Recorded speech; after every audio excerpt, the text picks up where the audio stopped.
હા હો જીવી ઘણા દિવસે આવ્યો તું ક્યાં મોહિત? કેમ હમણાં ફોન પર ના આવતો તારા અરે યાર શું કરું, રિચાર્જ ખતમ થઈ ગયું છે મોબાઈલમાં. તો કરાયેલી માં શું હતું બરાબર હશે, કેટલું મોંઘું થઈ ગયું તને ખબર હે? 666 વાળા રિચાર્જ ના 799 રૂપિયા થઈ ગયા. તો આ મુકા કાકા આમ નહીં રેવા દે આપણને.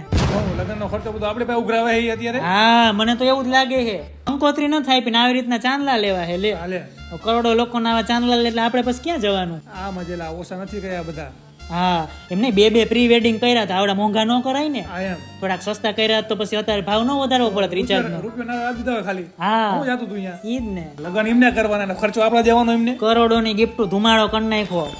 ઘણાના પૈસા આપણે પાસેથી લે ઈ જ નથી ને, તો આ બધા બોમ આપણી માથે ફૂટ્યા. નો કરે રિચાર્જ બીજું શું હવે ના કરાવું તો પડશે ને. ઓલી બોબડી 2 દીથી લોહી પીવે છે કે તમે ફોન કેમ નથી કરતા. મારે શું જવાબ દેવો? હા જો એનો જ ફોન આવ્યો યાર.